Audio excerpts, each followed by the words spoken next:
24 नवंबर को भारतीय सिनेमा ने अपना एक नायाब हीरा खो दिया। ही मैन कहे जाने वाले धर्मेंद्र 89 साल की उम्र में इस दुनिया को अलविदा कह गए। उनकी याद में जहां फैंस आंसू बहा रहे हैं, वहीं परिवार भी बेहाल है। बॉलीवुड हस्तियों का उनके घर आना जाना लगा हुआ है। धर्मेंद्र अपने सभी बच्चों के बहुत करीब थे। पोते उनकी आंखों के तारे थे। 2 बेटियां कलेजे का टुकड़ा। प्रकाश कौर से धर्मेंद्र के 2 बेटे और हेमा मालिनी से उनकी 2 बेटियां ईशा देओल और आहना रही हैं। धर्मेंद्र के जाने के बाद उनकी पुरानी यादें और किस्से शेयर किए जा रहे हैं। ऐसा ही एक वाकया धर्मेंद्र की बेटी आहना देओल का भी है। आहना ने बताया था कि पापा धर्मेंद्र की संपत्ति या रुपया पैसा नहीं चाहिए, बल्कि उन्होंने एक खास ऐसी चीज मांगी जो धर्मेंद्र के बहुत दिल के करीब रही।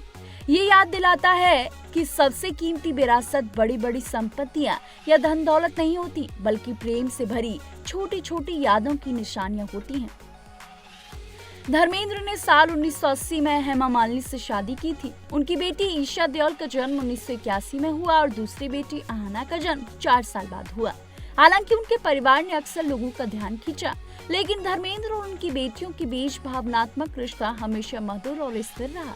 आहना ने हर जिंदगी बर्ज को दिए एक इंटरव्यू में अपने पापा धर्मेंद्र से जुड़ी कई यादें और उनके मार्गदर्शन के बारे में बताया था। आहना देओल ने पापा धर्मेंद्र द्वारा सिखाए गए मूल्यों के बारे में बताते हुए कहा था, मेरे पापा जी ने मुझे हमेशा स्नेही होना सिखाया है।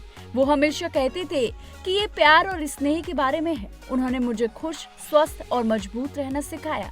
ये सुनने में भले ही आसान लगे, लेकिन इसका मतलब कहीं ज्यादा गहरा है।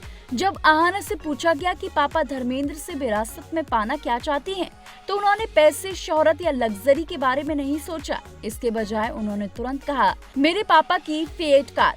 मुझे पापा की पहली कार उनकी फिएट विरासत में मिलेगी तो मुझे बहुत अच्छा लगेगा। वह कार बहुत प्यारी और पुरानी है और मुझे यकीन है कि इससे उनकी अनगिनत यादें जुड़ी होंगी। ये एक ऐसी चीज है जिसे मैं अपनी कार के रूप में पाना चाहूंगी। आहना ने फिर अपने बचपन की एक याद भी साझा की थी जो उनके दिल के बहुत करीब है। उन्होंने बताया था कि मैं 6 साल की थी जब वह लोनावाला में अपने खेत जा रहे थे। जाने से पहले वह हमें अलविदा कहने के लिए बस यूं ही रुक गए थे। मैंने अचानक कहा कि मुझे भी जाना है और उन्होंने बिना देर किए मेरा बैग पैक किया और मुझे अपने साथ ले गए। उन्होंने मुझे कार में अपनी गोद में बिठाया। ये उनके साथ मेरी सबसे अच्छी यादों में से एक है। मैं इसे हमेशा बहुत प्यार से याद रखूंगी। बता दें कि अब धर्मेंद्र का निधन हो चुका है, जहां पर पूरा देओल परिवार शोक में डूबा हुआ है। वहीं तमाम सितारे उनके घर पर प्रेयर मीट में पहुंच रहे हैं। ऐसी तमाम बॉलीवुड से जुड़ी अपडेट्स के लिए देखते रहिए TNP एक्सप्लोर।